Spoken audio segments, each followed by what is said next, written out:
And say good morning. Are you hearing me? I want to know, are you hearing me? Unmute yourself.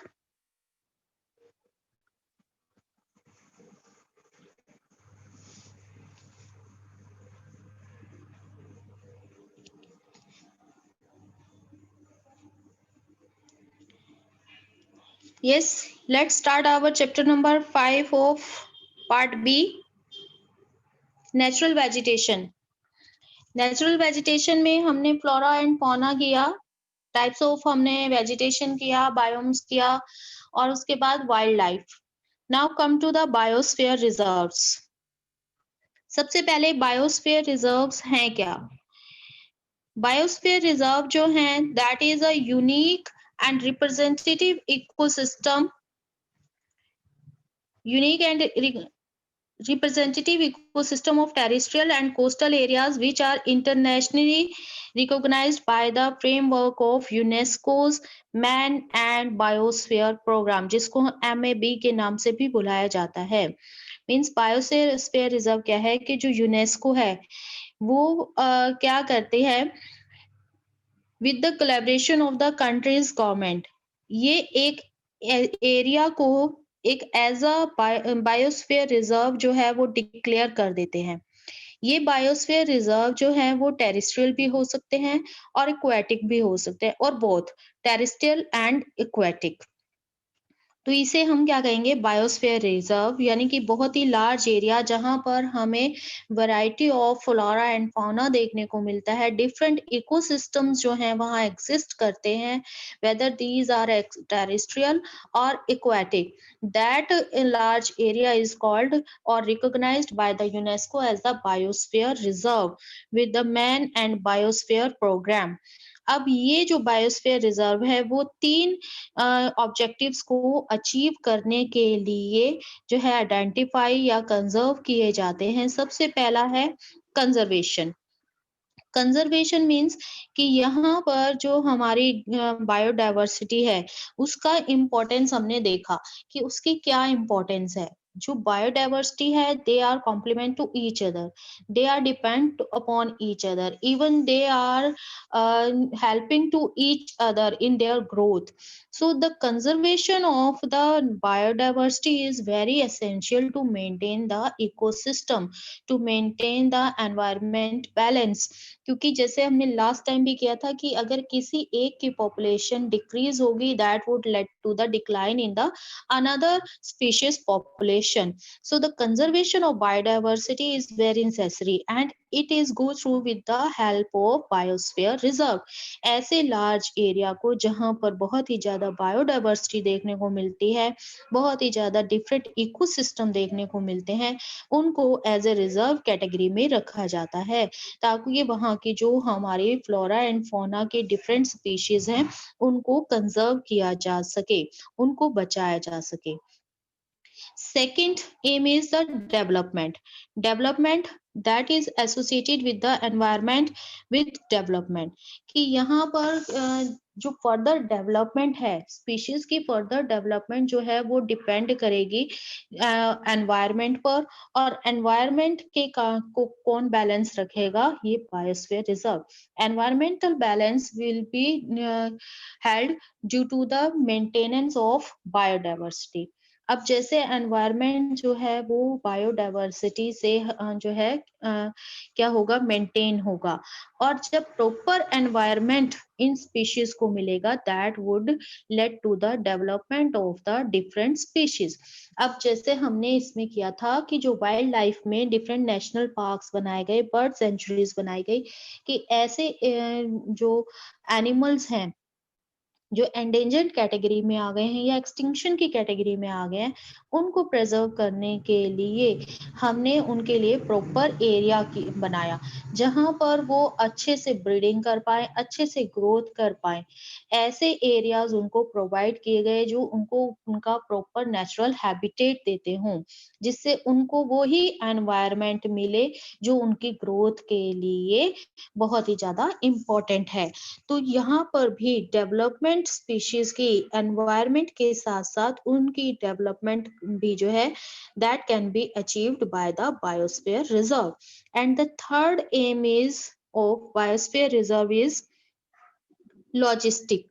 Logistics means कि जब यहाँ पर हमें different species देखने को मिलती हैं, अब ये डिफरेंट स्पीशीज जो हैं उनकी ग्रोथ कैसे हुई, उनका एवोल्यूशन कैसे हुआ, how they breed, how they growth, how they evolute, these are researched and monitored by the scientist, by the international network of scientist.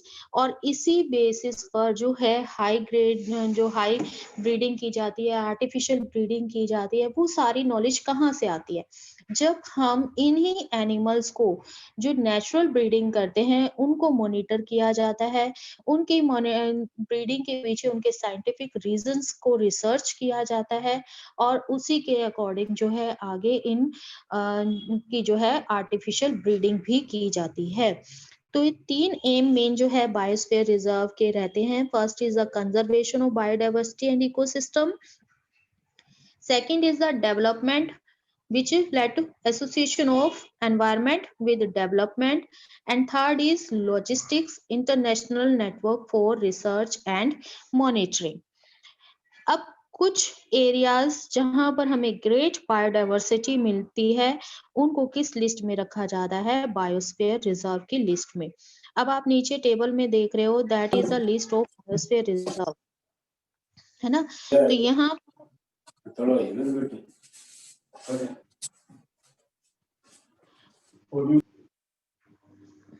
तो यहाँ पर हमें क्या मिल रहे हैं? Biosphere reserve.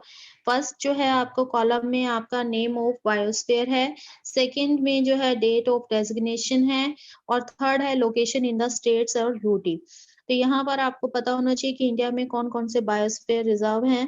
First is Nilgiri, second is Nanda Devi, third is Nokrek, fourth Manas, Sundarban, gulf of Mannar, great Nicobar, Similipal, Dibru Saikhowa, Dihang Dibang, Pachmarhi, Kanchenjunga, Agasthyamalai, Achanakmar, Amarkantak, Kutch, cold desert, Seshachalam और पाना। ये जो है आपके क्या है? मेन बायोस्फीयर रिजर्व हैं। अब इन बायोस्फीयर रिजर्व की लोकेशन एक बार हम मैप में देख लेते हैं और आपका जो एग्जाम होगा उसमें आपको ये बायोस्फीयर रिजर्व जो है लोकेट करने आ सकते हैं और आइडेंटिफाई करने, कुछ भी आ सकता है, चाहे लोकेशन चाहे आइडेंटिफाई।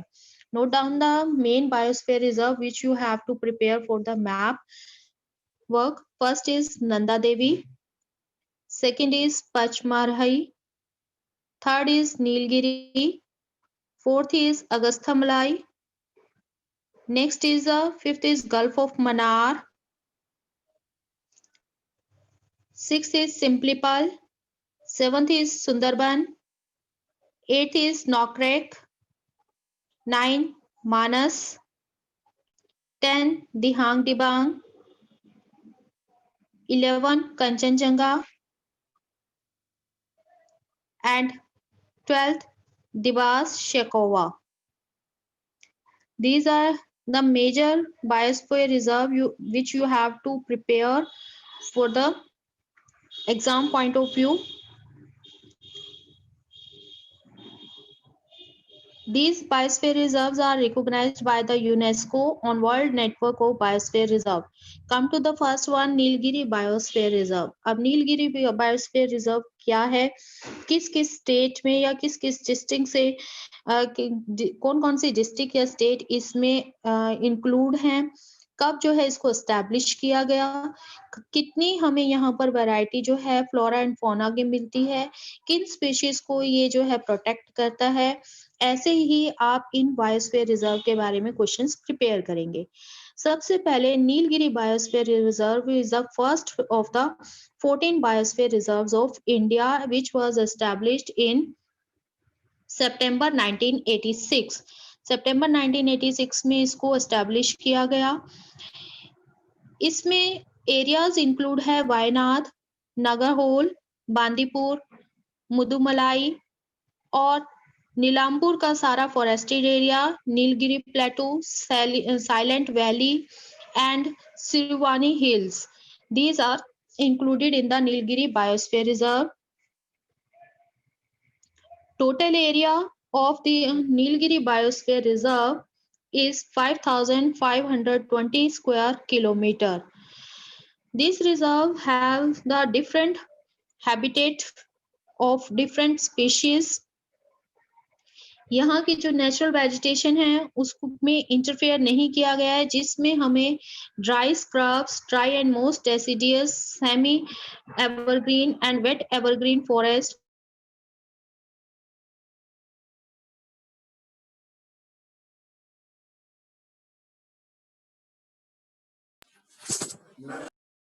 हमें वैरायटी देखने को मिली। एंडेंजर्ड नीलगिरी थार और लॉयन टेल्ड मैस्क्यू भी कहा जाता है, वो भी ये 2 एंडेंजर्ड एनिमल स्पीशीज भी हमें इसी बायोस्फीयर रिजर्व में मिलते हैं। इसके साथ साथ यहाँ पर हमें एलिफेंट, टाइगर, गोर, सांबर, चित्ताल इनकी भी जो है हमें और कुछ एंडेंजर्ड प्लांट स्पीशीज भी हमें इस बायोस्फीयर रिजर्व में मिलती है। अब आप देख सकते हो कि जितने भी हमने फ्लोरा और फोना के यहाँ पर नाम लिए, they are in the category of endangered species and this biosphere is established to protect all these endangered categories of plants and animals. So the habitat of a number of tribal groups remarkable for their traditional modes of harmonious use of the environment are also found here. The tribal people are habitated in the biosphere reserve, in the Nilgiri biosphere reserve. जो अपने किस के लिए जाने जाते हैं? They have the harmonious relationship with their environment. So these tribal groups are habitat in the Nilgiri biosphere reserve. अब यहाँ पर जो है इसकी टोपोग्राफी जो है वो हमें उसमें वेरिएशन देखने को मिलती है। कहीं पर इसकी हाइट 250 मीटर से लेकर 2650 मीटर तक का एलिवेशन हमें इस एरिया में देखने को मिलता है। 80% जो फ्लावरिंग पार्ट्स हैं वो कहाँ से मिलते हैं? वेस्टर्न घाट में मिलते हैं। जो वेस्टर्न घाट के 80% फ्लावरिंग प्लांट है that locate in the Nilgiri biosphere reserve. अब ये नीलगिरी बायोस्फीयर रिजर्व की लोकेशन हमने देखी थी, ये है ना, वेस्टर्न घाट के बिल्कुल नीचे साउदर्न पार्ट में। तो यहाँ पर हमें पूरे वेस्टर्न घाट के 80% फ्लावरिंग प्लांट हमें नीलगिरी बायोस्फीयर रिजर्व में मिलते हैं। सेकंड है नंदा देवी बायोस्फीयर रिजर्व। पहले इसकी लोकेशन देख लेते हैं। that located in the Uttarakhand, Nanda Devi Biosphere Reserve. What about it? First, that reserve is situated in the Uttarakhand, includes parts of Chamoli, Almora, Pittorgarh and Bhageshwar districts. So यहाँ पर जो है major जो forest हैं वो किस type के हैं? That are temperate forest. इसके साथ साथ यहाँ पर जो मेन इंपॉर्टेंट स्पीशीज हैं वो है सिल्वरवीड एंड ऑर्चिड्स, यहाँ की मेन प्लांट स्पीशीज हैं। बायोस्फीयर, ये जो नंदा देवी बायोस्फीयर रिजर्व है that is rich in fauna where the snow leopard, black bear, brown bear, musk deer, snow cock and golden eagle and black eagle are also found in this biosphere reserve. जो major यहाँ के ecosystem को खतरा है that is the collection of endangered plants for medicinal use. अब Himalayan reason में हमें पता है कि जो प्लांट्स हैं वहां पर बहुत सारे प्लांट्स ऐसे हैं जो मेडिसिनल पर्पस के हैं, तो यहाँ से मेडिसिनल प्लांट्स का कलेक्शन किया जाता है। इससे कुछ पर्टिकुलर प्लांट्स जो हैं उन वो किस कैटेगरी में आ गए हैं? एंडेंजर्ड कैटेगरी में आ गए हैं। मोर ओवर मेडिसिनल यूज तो है ही, इसके साथ साथ कई बार यहाँ के फॉरेस्टेड में फॉरेस्ट फायर हो जाती है, पोचिंग यानी जो हंटिंग प्रोसेस है उनसे भी यहाँ के प्लांट्स और एनिमल स्पीशीज को बहुत ज्यादा खतरा है। Now come to the third one that is Sundarban biosphere reserve. Sundarban biosphere reserve location देखिए इसकी यहाँ पर वेस्ट बंगाल में। बिल्कुल आपके बॉर्डर पर है। तो यहाँ पर हमें टेरेस्ट्रियल और एक्वाटिक दोनों तरह के इकोसिस्टम हमें इससे सुंदरबन एरिया में देखने को मिलते हैं। अब सुंदरबन डेल्टा का नाम आपने सुना होगा कि किस कारण से इसको सुंदरबन कहा जाता है, because the tree named Sundari is abundant in this area. That's why this area is called Sundarban delta, and the large area of or large biodiversity or the ecosystem area is called Sundarbans Biosphere Reserve. अब ये जो है वो हमें कहाँ मिलता है? It is located in the swampy delta of the river Ganga in West Bengal. इसका एरिया है 9630 किलोमीटर के एरिया में हमें मिलता है। अब स्वैम्पी एरिया, अभी हमने फॉरेस्ट टाइप ऑफ फॉरेस्ट किया था, जहां पर भी स्वैम्पी या मार्शी एरिया होगा वहां पर हमें किस तरीके के फॉरेस्ट मिलते हैं? मैनग्रोव फॉरेस्ट मिलते हैं, स्वैम्प्स मिलते हैं, फॉरेस्ट आइलैंड मिलता है यहाँ पर। तो यहाँ पर जो इसके कारण यहाँ की जो मेन स्पीशीज है that is Bengal tiger, royal Bengal tiger की हमें यहाँ पर 200 रॉयल बंगाल टाइगर्स जो है वो सुंदरबन में मिलते हैं। And to protect this category of tigers that biosphere reserve is established. इसके साथ साथ जो मैनग्रोव ट्रीज हैं वो यहाँ के स्पीशीज को एक सेफ होम एनवायरनमेंट प्रोवाइड करते हैं। यहाँ पर हमें, मैंने अभी बताया कि ये तो हमने टेरेस्ट्रियल की बात की, यानी जो लैंड सरफेस पर हमें फ्लोरा या फौना की वैरायटी मिलती है, लेकिन ये जो है ये एरिया कहाँ पर है? कोस्टल एरियाज पर है, यानी बॉर्डर पर है। तो यहाँ इसमें terrestrial as well as aquatic दोनों ही लाइफ को यहाँ पर हमें एक्वेटिक लाइफ की भी वैरायटी देखने को मिलती है, that is from fish to shrimp, यानी एक छोटी मछली से लेकर झींगे तक की हमें यहाँ पर वैरायटी देखने को मिलती है। 170 bird species are also found in the mangrove forest. अब यहाँ के जो टाइगर हैं that can swim in the saline and fresh water because they adopted its environment and they are the good swimmers now. They hunt scarce prey such as chital deer, barking deer, wild pig and even मैस्क्यूज। कि यहाँ पर हमें कैसे मिलते हैं? कुछ ऐसे टाइगर्स मिलते हैं जो स्विम कर सकते हैं, तैर सकते हैं, और उनके मेन जो शिकार है, यानी वो किसकी हंटिंग करते हैं? Chital deer, barking deer, wild pig and even मैस्क्यूज, जिसको हम लंगूर बंदर कहते हैं, है ना।